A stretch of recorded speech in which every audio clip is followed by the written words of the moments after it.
पुण्य भूमि भारत संस्कृति वाचनमाला संपुट 3 क्रमांक 1 वर्ग 1 शरीर अजब गजब का यंत्र। प्रस्तावना। भारतीय संस्कृति विश्व में सर्वाधिक प्राचीन एवं सर्वश्रेष्ठ है, परंतु संस्कृति तभी सुरक्षित रहती है जब उसकी परंपरा पीढ़ी दर पीढ़ी हस्तांतरित होती रहती है। हर नई पीढ़ी को अपनी संस्कृति का परिचय प्राप्त होना आवश्यक होता है। हर नई पीढ़ी का मानस संस्कृति के सत्व से सिंचित होना आवश्यक होता है। संस्कृति का हस्तांतरण शिशु अवस्था में ही घर में और विद्यालय में होना चाहिए। संस्कृति के केवल गुणगान करना पर्याप्त नहीं होता, कृति में, व्यवस्था में, विचारों में और वातावरण में भी उसका होना आवश्यक होता है। इन बातों का विचार कर पुनरुत्थान ट्रस्ट ने इस पुण्य भूमि भारत संस्कृति वाचनमाला के प्रकाशन का विचार किया है। आजकल लोग कहते हैं कि संचार माध्यमों के प्रभाव के कारण छोटे बड़ी सभी की पढ़ने की वृत्ति और प्रवृत्ति बहुत कम रह गई है, परंतु अनुभव और अनुमान कहता है कि अंततोगत्वा पुस्तकों का स्थान अन्य माध्यम नहीं ले सकते। सौंदर्य बोध, कल्पना शक्ति और रस ग्रहण के विषय में पुस्तकें सर्वाधिक लाभकारी होती हैं। अतः आज परिस्थिति विपरीत प्रतीत होने पर भी माता पिता और शिक्षकगण छोटे छात्रों को इन पुस्तकों को पढ़ने हेतु प्रेरित करें एवं उन्हें सहायता करें, यही अपेक्षा है। पुस्तिकाओं के विषय देखकर प्रतीत होगा कि न केवल छोटे अपितु बड़े छात्रों के लिए और न केवल छात्रों अपितु उनके माता पिता और आचार्यों के लिए भी ये उपयोगी सिद्ध होगी। वाचनमाला के विषय में आपके सुझाव अवश्य भेजें, यही विनम्र निवेदन है। इति शुभम। पाठ 1 स्वच्छ सुंदर शरीर। मेरा शरीर, यह मेरा शरीर है, स्वच्छ और सुंदर, यह मेरा शरीर। मेरे शरीर में सिर है एक, नारियल जैसा लगता हूँ देख। तेरे शरीर में दो दो हैं हाथ, देते शरीर को रोज रोज साथ। मेरे शरीर में सीना है और पीठ, आगे सीना और पीछे है पीठ। मेरे शरीर में पेट और कमर, कमर पर बांधूं मैं बड़ा कमरबंद। मेरे शरीर में दो दो हैं पैर, चलते दौड़ते करवाते सैर। मेरा शरीर, यह मेरा शरीर, सुंदर सलोना, यह मेरा शरीर। कथा क्रमांक 2 मेरा सिर। यह मेरा सिर है। आप देख रहे हैं ना, मेरे सिर पर काले काले बाल हैं। बाल रेशमी और नरम हैं। अब इधर देखो, यह मेरा माथा है। माथे के नीचे देखो, दो आँखें हैं। दो आँखों के बीच में एक नाक है। एक नाक के नीचे दो होंठ हैं। यह मेरा मुंह है। मुख में मैं खाऊं, मुख से मैं बोलूं। अब इधर देखो, आँखों के दो छोर पर दो कान हैं। कान से मैं सुनूं, होठों के नीचे ठुड्डी है। इस सिर को चेहरा कहते हैं। यह चेहरा मेरी पहचान है। यह पूरा सिर धड़ पर टिका है। बीच के भाग को गला कहो या कहो उसे तुम गर्दन। आगे गला और पीछे है गर्दन। गर्दन के कारण सिर दाएं घूमे और बाएं भी घूमे। समझ गए? तो चलो फिर आगे। कथा क्रमांक 3 सिर क्या करता है? ज़रा सोचो, भगवान ने यह सिर क्यों दिया है? देखो, मैं समझाऊं। ये काले रेशमी बाल सिर की रक्षा करते हैं। यह खोपड़ी एक अलमारी है, उसके अंदर मस्तिष्क है। खोपड़ी मस्तिष्क का रक्षण करती है।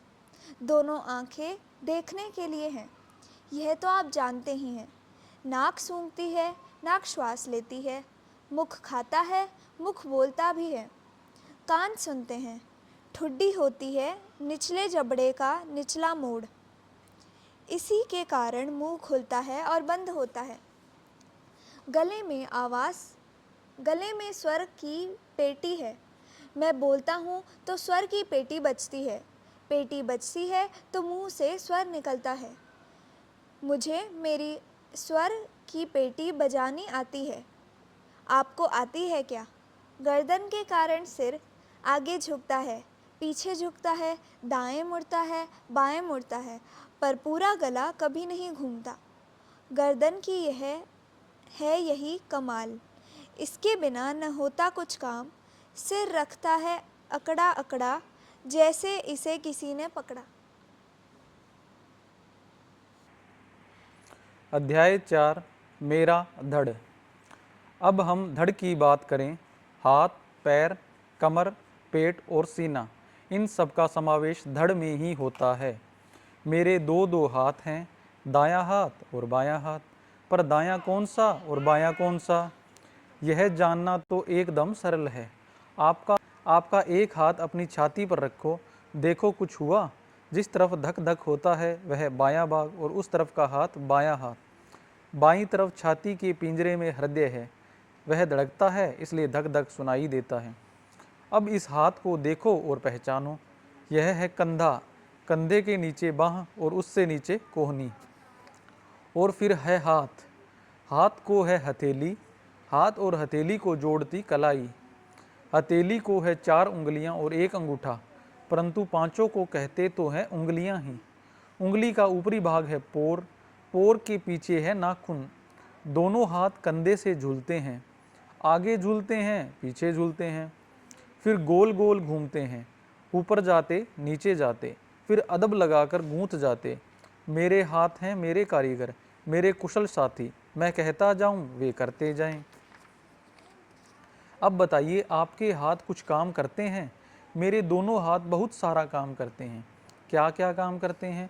देखो, चीज़ को मैं उंगली और अंगूठे से पकड़ूं, गेहूं से कंकड़ बिनूं निकालूं, जमीन पर बिखरे कागज़ के टुकड़े उठा लूं, मैं दोनों उंगलियों व अंगूठे से पकड़ूं, चुटकी भरूं, चुटकी नमक, चुटकी चीनी, चुटकी धनिया की दाल, आदि आदि आदि, मैं पांचों उंगलियों से पकड़ूं। गेंद पकड़ूं, पत्थर पकड़ूं, बस्ता पकड़ूं, उंगली व हथेली मिलाकर बांधूं मैं मुट्ठी, मुट्ठी में बंद करूं व छिपाऊं, मुट्ठी में पकड़कर वस्तु संभाल कर रखूं। मेरा पूरा हाथ वस्तु को नीचे से ऊपर उठाता है।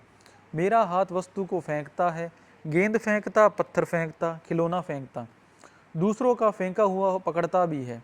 मेरा हाथ पेटी को धक्का लगाकर कोने में रखता है, खींच कर बीच में ले आता है, मिट्टी के गोले को दबाकर चपटा करता है। हाथ से मैं लिखूं, हाथ से मैं चित्र बनाऊं, हाथ से ही मैं खाना खाऊं और पानी पीऊं।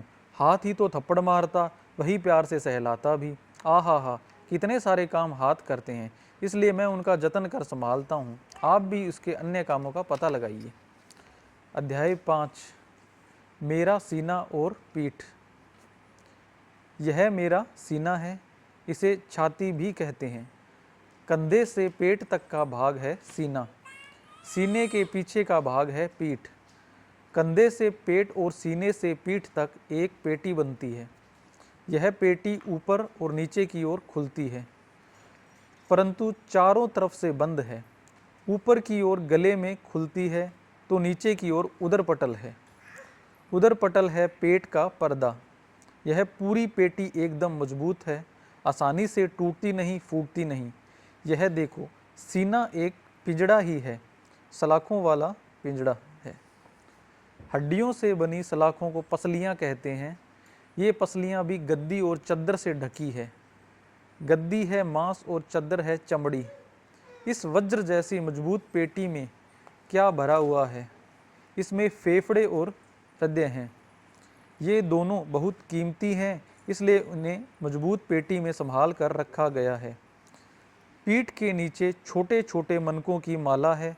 इस माला को रीढ़ कहते हैं। यह भी ढकी रहती है।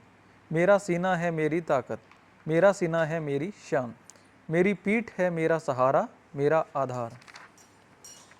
अध्याय 6 मेरा पेट और कमर। छाती के नीचे है यह पेट, नरम नरम और मुलायम। पेट के पीछे है कमर, लचकती और पतली। पेट है एक पोटली। इस पोटली में क्या क्या है? इसमें है जठर, इसमें है छोटी आंत, इसमें है बड़ी आंत, इन सब के एक तरफ कलेजा है और मध्य में स्वादु पिंड है। ये सब है बहुत नरम और नाजुक, काम करते ये बहुत बड़े, लेकिन संभालना इन्हें बहुत पड़े। कमर रीढ़ की हड्डी को पैर से जोड़ती है, दाएं घूमें बाएं घूमें, आगे झुकें पीछे झुकें, पूरी गोल कभी न घूमें। पेट और कमर ऊपर खुले और खुले नीचे, पर चारों तरफ से बंद। सीना और पेट, पीठ और कमर मिलकर बनती है दो खानों वाली बड़ी पेटी। मेरा पेट मानो रसोई घर। अध्याय 7। मेरे पैर। ये है मेरे दो पैर, दायां पैर और बायां पैर। ये है मेरी जांघें, है न हाथी की सूंड जैसी या फिर केले के तने जैसी। उसके नीचे है घुटना, घुटने के नीचे है नरम नरम पिंडी। पिंडी और पंजे को जोड़ता है टखना। फिर है पैर के तलवे, पैर के तलवे के पीछे है एड़ी और आगे है पंजा। पंजे के आगे के छोर पर है उंगलियां, एक अंगूठा और 4 उंगलियां। उनके अंत में है नाखून। पैर उठाकर चलूं एक कदम, कदम कदम बढ़ाऊं और चलूं हरदम।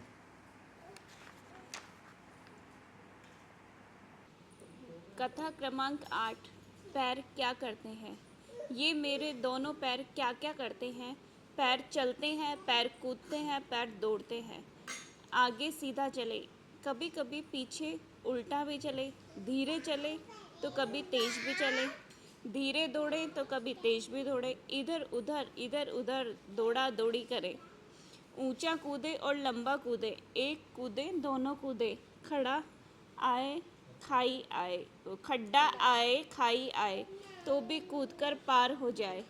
आगे पीछे करने पर मुझे पानी में तैराए, मेरे पैर पूरे शरीर का भार सहे। गेंद को लात ऐसे लगाए जाकर पड़े बहुत दूर, ठेका ले ठुमका ले और नाचे ठुमक ठुमक, धरती को ऐसा ठोके कि वह बोले धम धम। मेरे पैर मानो मेरे दो पहिए, शरीर मेरी गाड़ी और पैर उसके पहिए। पहिए रखूं अच्छे तो गाड़ी मेरी सजे, गाड़ी मेरी सजे और चलने के लूं मजे। कथा क्रमांक 9। कीमती औजार। सिर और मुंह, हाथ और पैर, सीना और पीठ तथा पेट और कमर।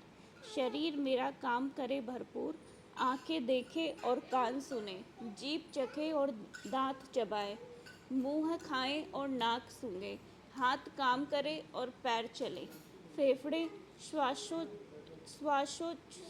करे और पेट भोजन पचाए, गला खाना निगले और गाना गाए, पूरा दिन करता रहे वह मेरा सारा काम, बिना थके बिना देखे दिन और रात, पूरा करे मेरे सारा काम। मेरा शरीर है कीमती औजार, आने न दूं इसे थोड़ी भी आँच। कथा क्रमांक 10। मैं कौन हूँ। एक दिन मुझे आया विचार, उलझन में पड़ गया करते विचार, यह मेरा सिर पर सिर तो मैं हूँ ही नहीं, यह मेरा हाथ पर हाथ तो मैं हूँ ही नहीं, यह मेरा सीना पर सीना तो मैं हूँ ही नहीं, यह मेरा पेट पर पेट भी मैं हूँ नहीं, ये मेरे पैर पर पैर भी मैं हूँ नहीं, मुँह नहीं, सिर नहीं, हाथ नहीं, पैर नहीं, सीना नहीं, पीठ नहीं, कमर नहीं, मैं मेरा शरीर नहीं, तो फिर मैं कौन हूँ आप जानते हैं। यदि जानते हैं तो बताइए, शरीर नहीं तो फिर मैं कौन हूँ। पुनरुत्थान ट्रस्ट। पुनरुत्थान ट्रस्ट शिक्षा के क्षेत्र में कार्यरत संस्था है। भारतीय जीवन दृष्टि पर आधारित सामान्य प्रवाह के पाठ्यक्रम तैयार करना, उनका प्रयोग करना, शिक्षा में मूलगत अनुसंधान करना, पुस्तक और अन्य सामग्री का निर्माण एवं प्रकाशन करना, समाज प्रबोधन के कार्यक्रम करना पुनरुत्थान ट्रस्ट के कार्य के विभिन्न आयाम हैं। पुनरुत्थान ट्रस्ट की चिति नामक अर्धवार्षिक शोध पत्रिका और पुनरुत्थान संदेश नामक मासिक पत्रिका हिंदी एवं गुजराती में प्रकाशित होती है। भारतीय शिक्षा विषयक एक संदर्भ पुस्तकालय तैयार करने की पुनरुत्थान ट्रस्ट की योजना है। पुण्यभूमि भारत संस्कृति वाचन माला। इस वाचन माला में 100 पुस्तिकाओं का समावेश हुआ है। ये पुस्तिकाएं 8 से 12 वर्ष की आयु के छात्रों के लिए बनी है। विषय और विषय वस्तु को देखते हुए ये बड़ों के लिए भी उतनी ही पठनीय होगी। इन 100 पुस्तिकाओं के 3 विभाग हैं। प्रथम विभाग की 30 पुस्तिकाएं 8 से इन 100 पुस्तिकाओं के 3 विभाग हैं। प्रथम विभाग की 30 पुस्तिकाएं 5 से 7 वर्ष की आयु के, द्वितीय विभाग की 40 पुस्तिकाएं 8 से 9 वर्ष की आयु के और तृतीय विभाग की 30 पुस्तिकाएं 10 से 12 वर्ष की आयु के छात्रों के लिए हैं। ये पुस्तिकाएं एक साथ 3 भाषाओं में प्रकाशित हो रही हैं। 3 भाषाएं हैं गुजराती, मराठी और हिंदी। भारतीय जीवन दृष्टि का आधार लेकर वर्तमान वैश्विक परिप्रेक्ष्य में उचित मानस तैयार करने की दृष्टि से इन पुस्तिकाओं की रचना हुई है। इस आयु के छात्रों को होनी चाहिए ऐसे सभी विषयों की जानकारी इन पुस्तिकाओं में देने का प्रयास किया गया है। ये पुस्तिकाएं मनोरंजन हेतु नहीं अपितु ज्ञान और संस्कार हेतु हैं। इनकी शैली और भाषा इस आयु के छात्रों की क्षमता और प्रवृत्ति के अनुरूप रोचक और सरल रखने का प्रयास किया गया है।